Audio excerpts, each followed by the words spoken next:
매우 중요한 말씀을 나누겠는데, 지난 시간에 이미 2시간 동안 기초 전체적인 토를 담는 말씀을 나눴고, 오늘은 이제 본론 말씀을 이번 시간과 다음 시간 또 나눌 건데,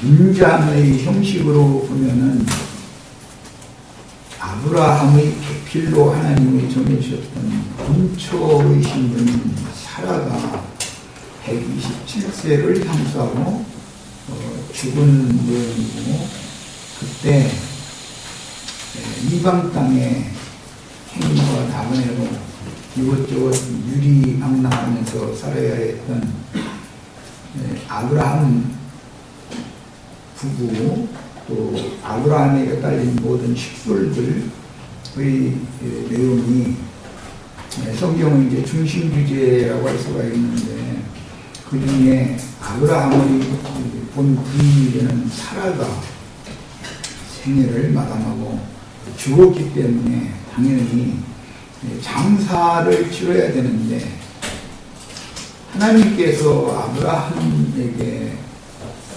약속의 땅으로 들어가면 뭘 주겠다고 하셨지만, 사실은 약속의 땅에 들어가서 오늘이기까지 75세, 즉 사라의 65세 때부터 127세가 될 때까지 62년 동안을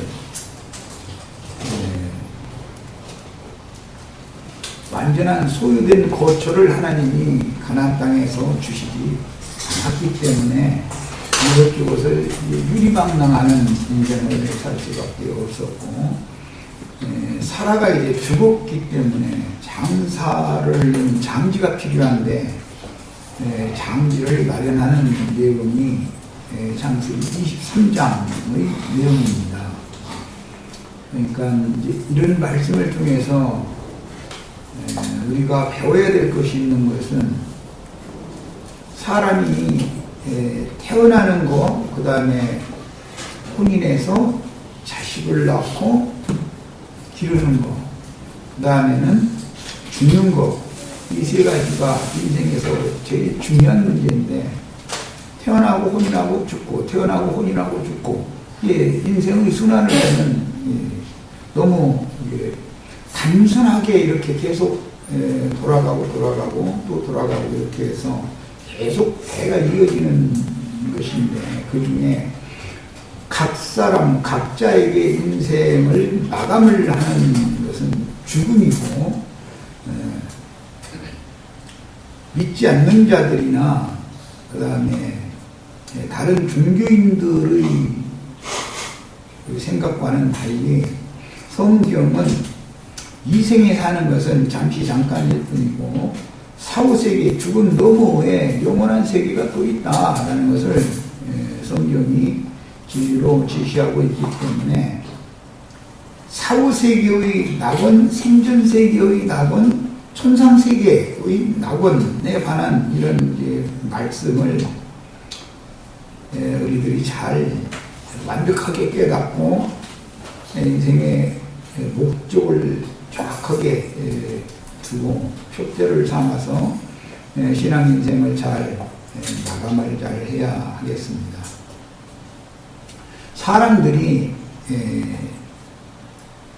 종교가 인간 세상에 들어오는 거, 이것은 원인이 다 사람이라는 것이 생전 세계에서 한 세상 살다가 죽으면 그뿐일까?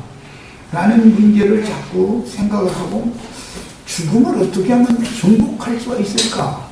이것을 사람들이 자꾸 추구를 했기 때문에 결과적으로 모든 철학 또는 종교가 나오게 된 것입니다. 이 짐승들은 그런 영혼을 사모하는 마음이 없기 때문에 어떤 신을 향해서 기원을 한다든지, 또는 신을 향해서 경배를 한다든지 그런 일이 절대 없죠.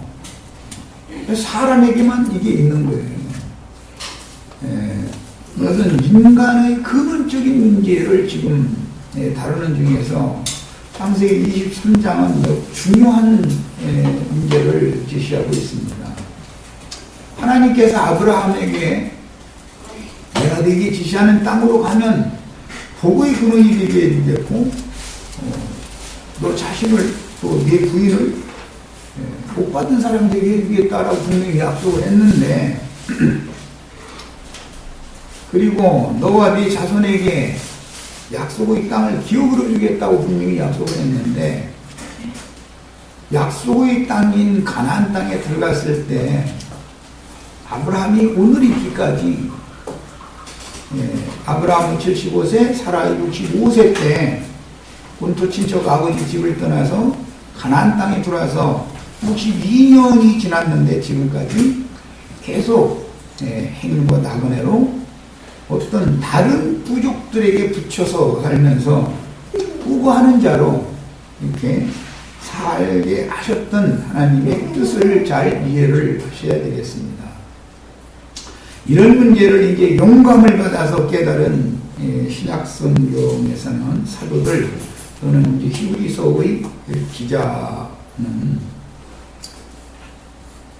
아브라함과 그 믿음의 후손들을 위해서 저희 하나님께서 하늘의 한 성을 예비하셨다 그랬고 본토 친척 아비 집을 떠나서 하나님의 지시를 따라서 약속의 땅에 들어가게 된 그 믿음이라고 하는 것은 근원적으로 더 좋은 고향이 있다라는 것을 믿었다는 것이에요. 그런데 아브라함이 육신의 부모 조상의 그 고향인 하란과 나홀성이 있는 메소포타미아를 떠나서 가나안 땅으로 왔지만 가나안 땅 중에서도 기름진 곳을 경유하지 않게 하셨고 모두 다 다니는 곳마다 적박한 땅에서만 살게 하셨어요. 그 지금까지 아브라함에게 조금의 기업이라도 주신 일이 없기 때문에 이미 그 가나안 땅을 선점하고 있는 저주받은 함 자손들의 어떤 부족에게 붙여서 살아야 하는 그런 세상적으로 보자면 참 힘들고 불행한 인생을 산 것이죠. 아브라함이 믿음의 조상이다 그러고 복의 조상이다 그러지만 인간적으로 보면 그게 복받은 사람이 아닙니다. 사실은. 그런데 약속의 땅에서 유일하게 아브라함의 소유로 그 땅을 확정한 땅이 막벨라 땅이라는 것이에요. 아브라함이 실제로 약속의 땅에서 기업으로 취한 땅은 막벨라 땅밖에 없습니다. 그 원래는 소알이라는 사람의 아들인 에브론의 소유였고 그들은 해쪽 속에 썼어요. 내가 오늘 자료를 해드렸고 곁들여서 지도를 해드렸는데 먼저 지도를 살펴보겠습니다.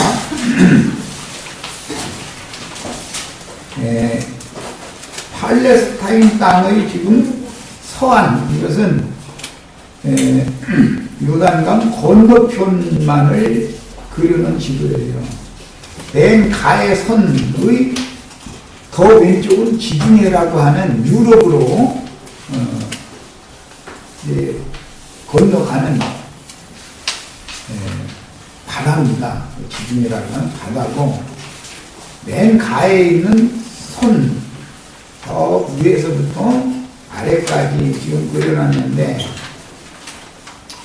이 팔레스타인 땅 지도상에 나타난 이 지도상의 팔레스타인 땅의 면적은 약 16만 제곱킬로고 우리나라 한반도 면적과 이렇게 비교를 할 때 한반도는 남북한 합치면은 22만 제곱킬로니까 약 남북한보다 6만 제곱킬로 정도가 좁은 국토다 이렇게 이해하시면 돼요. 그러나 이제 사실은 우리나라 남북한 합한 것보다도 하나님이 아브라함에게 약속하신 그 땅의 넓이라는 건 훨씬 더 넓은 지역이에요. 그러나 지금 여기 지도상에 있는 것은 팔레스타인 땅 중에서도 요단강 동편은 지금 그려놓지 않았고 요단강 서편만 이렇게 그려놓은 거예요. 자, 이제 그림 내용을 잘 보셔야 되겠어요. 저 위쪽에 보면 갈릴리 호수가 있고 그 강줄기를 쭉 따라서 내려오면 죽음의 바다라고 하는 사해 바다가 이렇게 검정 그림으로 이렇게 표시가 되어 있어요. 그 다음에 갈릴리 바다 아래쪽 남서쪽 보면 나사렛 마을이 있고 그 다음에 쭉 내려오다 보면 사마리아가 있어요. 거기는 사마리아가 있고 사마리아 아래까지는 스켐이라고 하는 이제 세겜성, 성경에 나오는 세겜성이에요. 자, 거기까지는 북이스라엘의 영토단 말이야. 지금 이것은 서안만을 말한 거예요. 동쪽은 요단강 동편은 지금 그림에 그려있지 않아요. 그러니까 이 서안과 똑같은 넓이의 또 요단 동편의 넓이가 또 있어요. 그런데 거기에는 그림이 안 나와 있는 거예요. 자, 이게 세겜까지는 북이스라엘의 영역이에요. 그리고 이제 쭉 내려오면 베델이 있죠. 베델은 이제 야곱이 아주 인상 깊이 깊은 잠에 들어서 하나님을 만났던 장소가 베델이죠. 베델에 조금 내려오면은 예루살렘이 있어요. 그 예루살렘은 살렘왕 멜기세덱이 그때 당시 지배하던 영역이에요. 베델까지 다 포함한 거예요. 그 다음에 베들레헴까지도 살렘왕의 영역이에요. 그 다음에 그 우편으로 이제 죽음의 바다,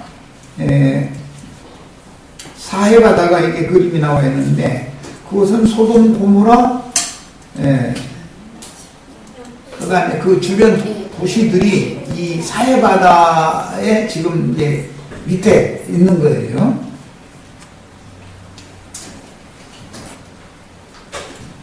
그러니까 사해 바다 밑에는 살렘 왕과 대적자였던 소돔 왕의 영역이다. 이것을 이해하시면 되겠죠? 그 다음에는 베들레헴 아래로 헤브론이라는 곳이 있어요. 그 헤브론이라는 곳이 창세기 23장에 나오는 막벨라 밭이 있던 성읍이에요.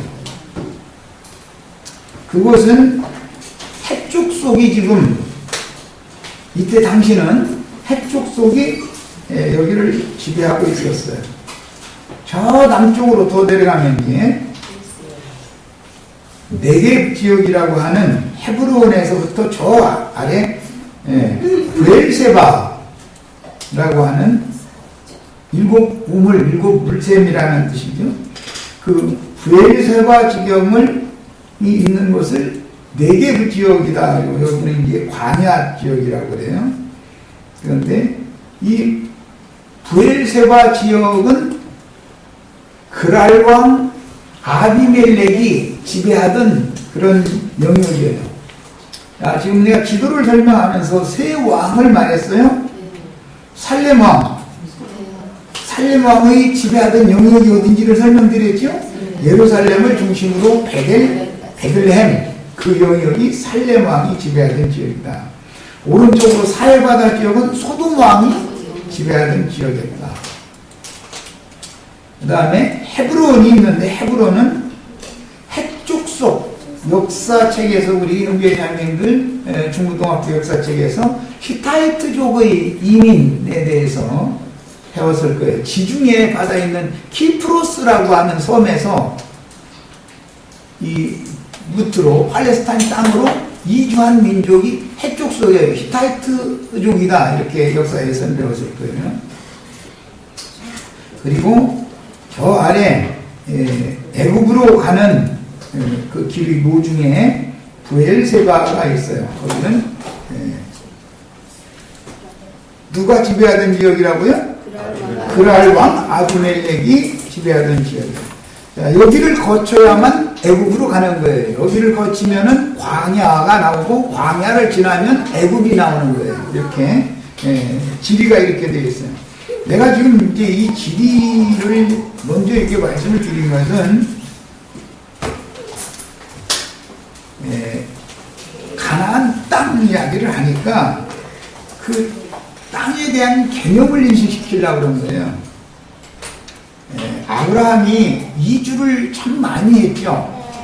아브라함 부부가 이사를 많이 다니잖아요. 그런데 뭐 저 멀리 애굽으로도 갔다가 다시 또 올라와서 가나안 땅에서 거하는데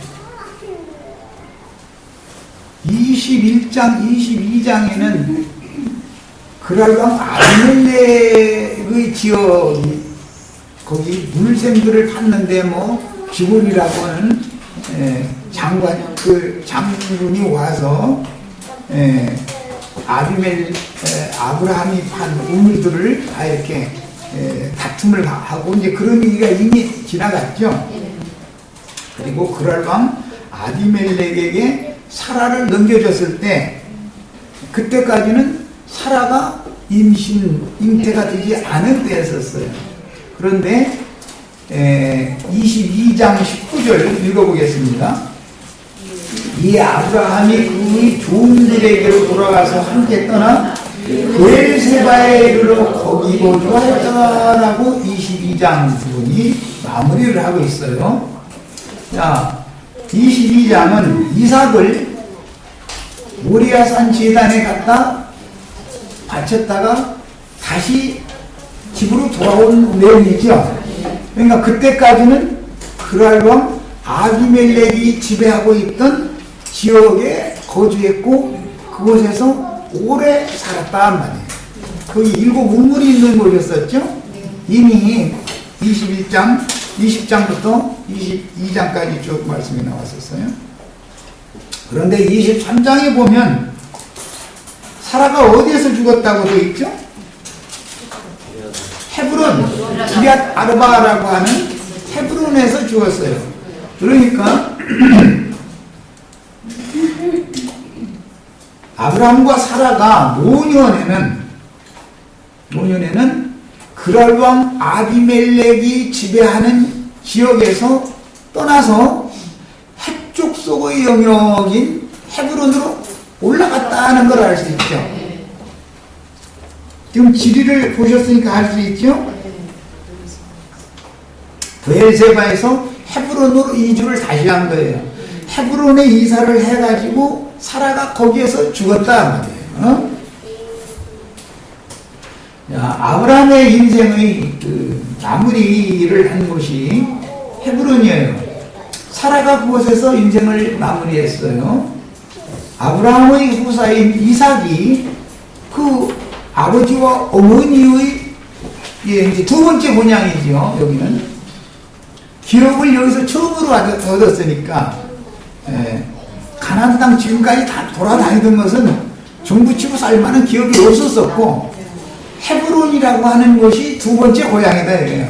우리 인간 세상에서도 보면은 나는 어디가 제2의 고향이다. 이제 어느 곳에 뿌리를 내리고 집을 내 명의로 집을 사서 등기를 한다든지 땅을 사서 등기를 이렇게 해놓으면 제2의 고향이 되죠. 이 아브라함은 원래는 하란성과 나홀성이 있는 저 북쪽 헤르몬산 너머에 그 조상의 고향이 거기 있었어요. 노아의 방주가 당도되었던 곳이죠. 거기 있었어요. 그런데 거기에서 약속의 땅으로 지금 온 거예요. 와가지고 이것저것 이렇게 이주를 하고 여태까지 다닌 거예요. 그랬는데 아브라함이 사라가 인생을 마감한 곳은 어디라고요? 헤브론이었어요. 살았어요. 바로 그 직전에는 어디에 살았어요? 베엘세바. 누가 지배하는 지역이라고요? 그레알 왕 아비멜렉의 지역이었어요. 그곳에 7 물샘이 있었어요. 지난번에 내가 그 말씀 드릴 때 여기는 신약의 7 교회를 상징한다.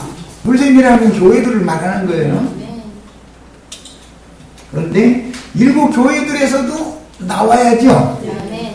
헤브론에 가서 인생을 마감하려면 7 교회들에서 브엘세바 우물에서 떠나야 된다 이래요. 어디로 가는 거죠? 헤브론으로 가는 거예요. 헤브론이라는 이름은 하나님의 친구로서 하나님과 교통한다, 교제한다 그런 말이에요. 친교하는 상태. 브엘세바에서 생수의 우물을 7 우물을 마셨지만 거기서 그랄 왕에게서 떠나지 않으면 안 되는 거죠. 그래서 마지막으로 떠난 곳이 브엘세바였어요. 브엘세바에서 떠나서는 헤브론으로 올라갔어요. 그 헤브론이라는 마을이 다른 이름으로는 가나안 족속, 함 족속들이 하는 말로는 기럇 아르바라고 해요. 똑같은 헤브론 지역을 말하는 거예요. 헤브론 성을 중심으로 한 지역을 기럇 아르바라고 해요.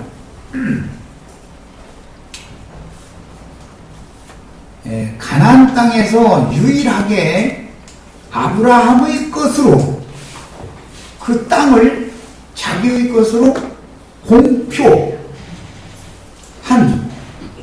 그 땅이 헤브론 지역의 특히 막벨라 땅이었어요. 그럼 막벨라 밭 속에는 바위고도 되어 있는 굴이 있었었죠. 그게 이제 매장지단 말이야. 자, 이제 이런 큰 그림을 내 마음에 잘 담아두시고 나서 이제 오늘 23장 우선 1절을 읽겠습니다.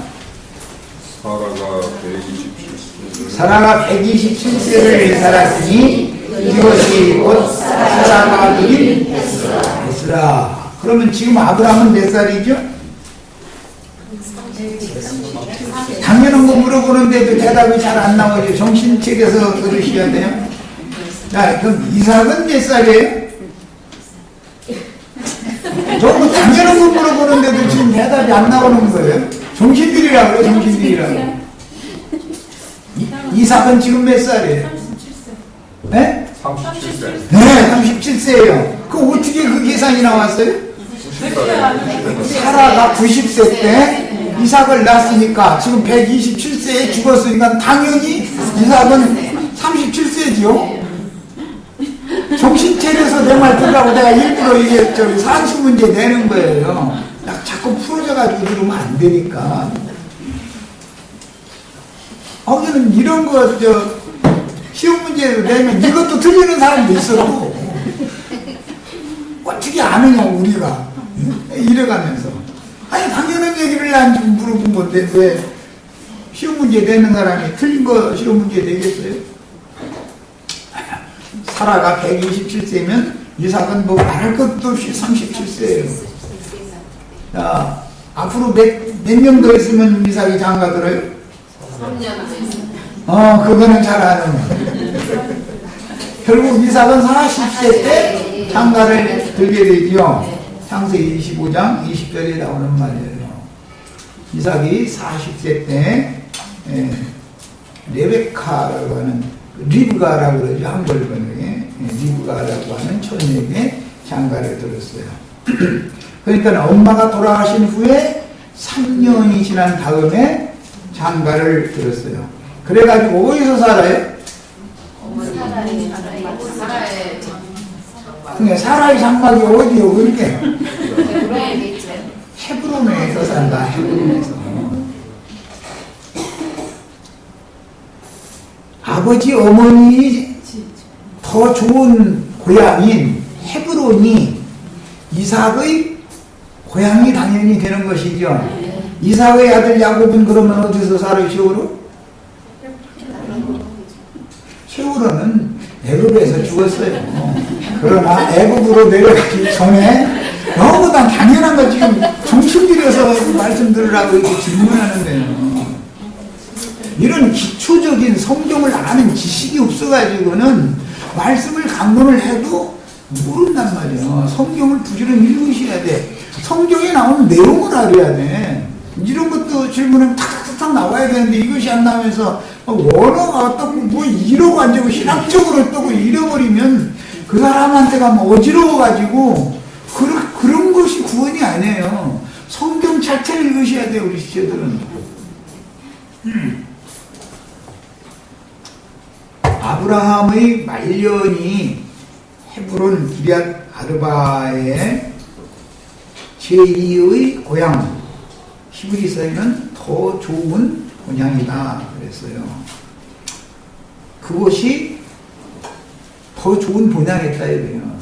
하란성보다 어디가 더 좋은 분양이라고요? 헤브론이 더 좋은, 가나안 땅의 헤브론이 더 좋은 분양이다. 예, 시쳇말로는 제2의 고향이다 이거예요. 왜 그러면 성경에 여기를 더 좋은 분양이라고 말을 했을까? 신약의 기자들이 아무 생각 없이 그런 말을 했을까? 구약성경 읽어보면 헤브론이 더 좋은 분양이다라고 내가 말하는 것처럼 이렇게 써있지가 않아요. 그런데도 신약의 사도들이 이해를 할 때, 창세기 23장을 이해를 할 때, 약속의 땅에서 믿음의 조상 아브라함, 이삭, 야곱이 대대로 살던 곳이 제일 좋은 분양이구나. 우리는 거기에 가야 되는구나 라는 것으로 받아들였고 이해를 했다 이 말이에요. 구약성경에 어디에 어떤 예표가 나오기 때문에 신약성경에 어떤 말씀이 나오는 것이지, 신약의 사도들이 아무 생각도 없이 멋대로 그런 말을 써놓는 게 절대 아닌 거예요. 그러려면 신약성경을 정확하게 해석하려면 구약성경의 모든 그림자적인 것, 모형적인 것을 정확하게 알아야죠. 이걸 모르는 사람이 신약성경을 읽으면 이상하게 난 여러 사람들을 만나간 경우 구약성경은 그렇게 어렵대네. 그 신약성경은 자기가 알만한 모양이지. 신약성경 훨씬 쉽다고 말이야. 근데 나는 신약성경을 그냥 봐도 도저히 모르겠어. 뭔 소리지. 그래서 구약성경의 모형과 그림자를 자꾸 추구를 해야 된다 이거야.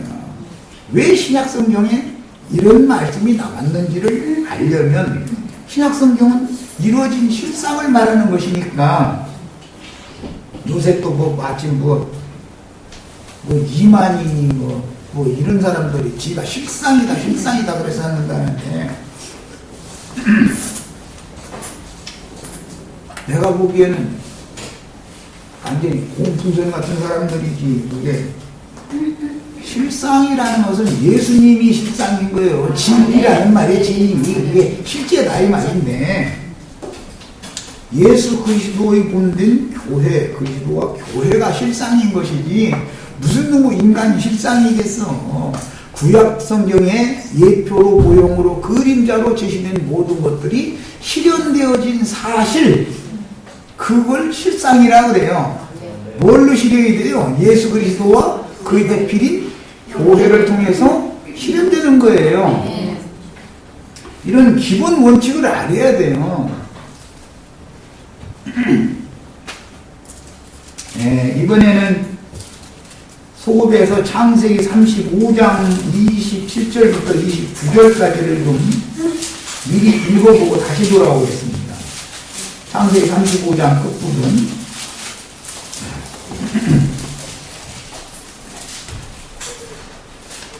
자, 같이 읽습니다. 야곱이 기럇 아르바의 마므레로 가서 그의 아버지 이삭에게 이르렀으니, 야곱은 아브라함의 손자죠. 외갓댁에서 20년을 유리방랑하다가 최후로 돌아간 데가 어디라고요? 기럇 아르바, 헤브론, 마므레라고 하는 곳. 할아버지의 더 좋은 분양, 할아버지 할머니가 일생을 마감했던 곳, 아버지 어머니가 여기에서 일생을 사시다가 마감을 했기 때문에 아버지한테 가려면, 그 열조한테 가려면 어디로 가야 돼요? 기럇 아르바로 가야 되는 거예요. 이해하셨죠? 이 기럇 아르바가 헤브론이라는 것이에요. 자, 이르렀으니 기럇 아르바는 곧 아브라함과 이삭이 거류하던 헤브론이라 그랬어요. 여기는 원래 육신의 조상의 고향은 아니죠. 믿음의 조상인 야곱의 조부모님이 가나안 땅에서 최초로 값을 지불을 하고 정식으로 자기 것으로 소유지로 확정을 한 땅이 이 땅이죠. 그 근거가 창세기 23장 내용인 거예요. 이걸 신약의 선지자들이 이렇게 깨달았기 때문에, 아, 헤브론이라는 것이 더 좋은 분양이구나. 그동안에 행인과 나그네로 계속 살면서 하나님께서 정착지, 제2의 고향, 더 좋은 고향을 주실 것이다 라고 하는 믿음으로 행인과 나그네로 여전히 견뎌내가면서 살았었다, 이렇게 표현을 한 거예요. 히브리서 11장에 나오는 얘기죠. 네, 히브리서 11장은 구약 성경 뭘로 해석을 할 수 있어요, 없어요? 그 무슨 소리인지 어떻게 알아요? 이삭이 나이가 180세라. 이삭이 나이가 많고 늙고 기운이 다함에 죽어 자기 열조에게로 돌아가니. 여기 자기 열조가 누구예요? 아브라함과 사라지요. 아브라함과 사라가 헤브론의 마므레 땅 막벨라 밭에 있는 바위물 속에 장사되었어요. 그러니까 생전 세상의 제2의 고향이 헤브론이고, 사후세계의 헤브론의 막벨라밭 바위 무덤이 사후세계의 낙원이다 이거예요. 이생의 낙원은 헤브론이에요. 헤브론. 이생에서는 이것저것 이사를 했지만 마지막 이사를 한 곳은 7개의 물샘이 있었던 브엘세바였죠. 7교회가 있는 거, 7교회예요. 그 7교회는 완전한 더 좋은 분양은 아니다 이거예요. 그 모든 7교회들에서 떠나서 하나님의 친구로 하나님과 교통하는 헤브론으로 가서 일생을 마감을 해야 된다. 헤브론에 있는 아브라함의 집이라고 하는 것이 하늘에 있는 더 좋은 분양이 그곳에 있었으니까 하늘의 장자교회를 예표하는 것이다. 네. 신약 성경을 설명을 하려면 지금 내가 하는 말을 이해를 하셔야 돼요. 괜히 그런 말을 한 게 아니다. 네? 너희가 이른 곳은 하늘의 시온산과 예루살렘과 천만천사와 하늘에 기록한 장자들의 교회 모임과 이렇게 말씀이 좀 이어나갔는데, 그 얘기를 그냥 무턱대고 한 게 아니다 이거예요. 어디에서 근거한 거라고요? 창세기 23장에 근거한 거예요. 자, 이삭이 열조에게 돌아갔다는 말은 불신세계의, 심판받은 세계의 아담계보의 열조에게 갔다는 말이 아니죠. 저주받은 계보에게로 갔다는 말이 아니라 복의 조상이 되어진 아브라함과 사라가 묻힌 곳으로, 사라가 제2의 고향으로 정했던 그곳에서 고향 삼아 살다가 거기서 죽었다. 그럼 결국 사후세계는 어디로 들어가요? 그 아버지가 묻힌 곳, 어머니가 묻힌 곳이 이삭과 리브가가 또 묻혀야 되는 것이죠. 야곱과 레아는 이삭과 리브가가 장사될 막벨라밭 굴에, 야곱은 실제로는 생애를 마감할 때는 애굽에서 했죠. 유언을 남기고 죽죠. 나를 애굽 땅에다 묻지 말아라. 애굽 땅에서 이 막벨라밭까지 상해 메고 올라면 그때 당시는 오늘날처럼 비행기로 다니는 것도 아니고 얼마나 긴 시간이 걸려야 됐겠어요. 그런데도 시체를 썩지 않게 하는 입관하는 방식이 있었다. 그때 미라를 만드는 방식이 있었어요. 해가지고 야곱을 애굽에서 향제를 넣어가지고 썩지 않게 부식되지 않도록 입관을 해가지고 상여를 메고 그 아버지 어머니 할아버지 할머니가 묻힌 이 막벨라밭 굴에다가 요셉이 그 아버지를 장사를 해드린 얘기가 창세기 50장 끝에 그 얘기가 나오지. 이제 마무리에. 네. 적어도 성경을 알려면 지금 내가 이렇게 쭉 설명하는 이런 성경 자체의 흐름을 알아야 된다 이거야. 성경 자체를 모르고 부분적으로 뭐 아는 체 싸고 이런 사람 보면은 오류를 범하기가 쉬워요. 성경의 전체적인 배경과 흐름을 알아야 된단 말이에요. 제일 기초적인 것이 이거예요. 무슨 신학을 공부하고 뭐 원어 뜻이 어떻고 이런 것을 먼저 할 게 아니에요. 제일 중요한 것은 성경 전권의 기록된 내용을 알아야 된단 말이에요. 상세하게. 자기 혈주에게로 돌아가니 그의 아들 에서와 야곱이 그를 장사하였더라 그랬어요. 에서와 야곱이 이삭을 장사해줬고, 예, 리브가도 장사를 해줬죠. 아브라함을 장사할 때는 당연히 이스마엘과 이삭이 함께 장사하겠죠. 그러나 사라를 장사할 때는 이스마엘이 참여를 한 걸로 나왔어요? 참여를 안 한 걸로 나와요? 왜 그래요? 어머니가 다르니까. 사라가 죽었을 때는 어머니가 다르죠. 이스마엘의 어머니는 하갈이니까 사라 장사에는 참여를 안 한다. 그러나 저희 아버지 장사 때는 참여를 하는 얘기가 나오죠. 이제 성경을 읽다 보면.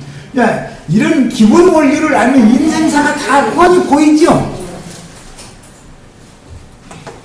그래서 옛날에는 우리나라도 아버지가 조상이 났는데 아버지가 곁으로 얻은 자식은 아버지 상청에 참여를 못하는 자식도 있었어요. 뭐 요즘에는 그런 일이 거의 없지만은 배다른 형제도 다 참여를 하지만은 어머니는 참여를 안 한다. 자기를 낳은 어머니가 아닌 어머니의 장례에는 참여를 안 하죠. 아버지의 장례는 다 참여를 하지만 왜? 저희 아버지니까. 이놈도 저희 아버지, 이놈도 저희 아버지니까. 그런데 옛날에는 반상제도를 엄격하게 할 때는 아버지 장례에 참여를 못하게 했어요. 그런데 이제 얼핏 이 얘기를 문을 떠놓는 것은 이것은 수사 문제와 기업의 문제가 달려있기 때문에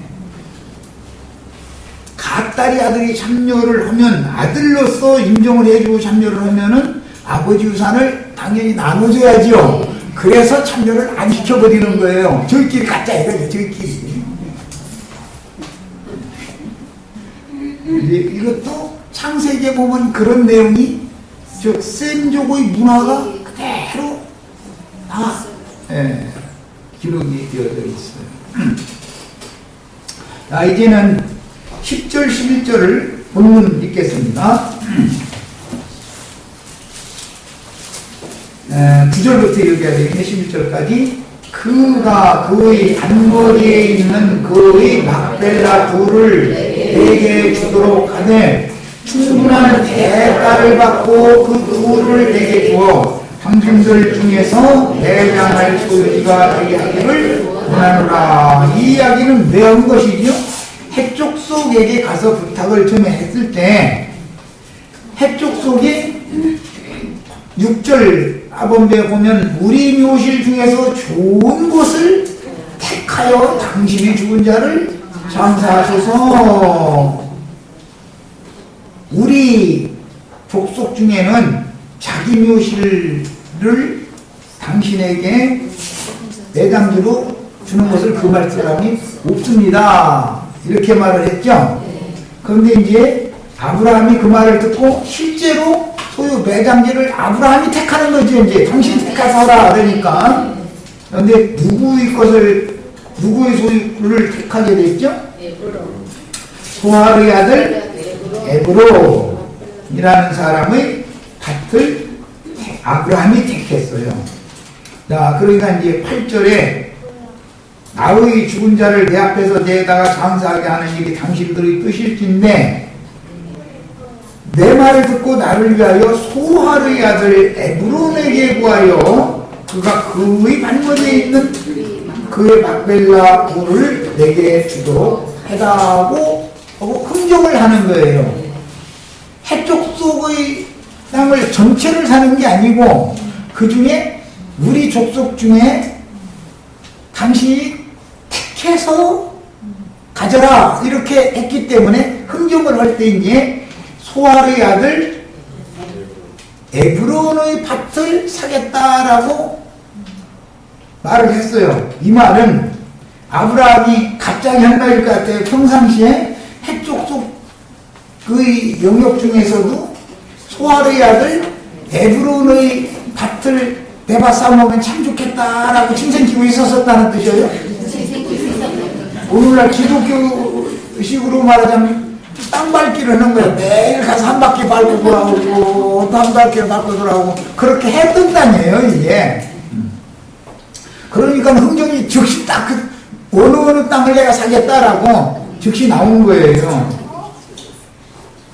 우리 인명이 윤회에서 예수님이 땅 밟기 하고 뱅뱅 돌아다녔었던 땅인 것이 얼마나 큰 축복인지를 아셔야 돼.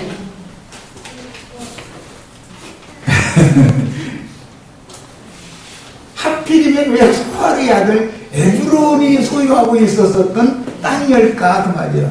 소할이라는 말은 희다라는 말이에요. 희다.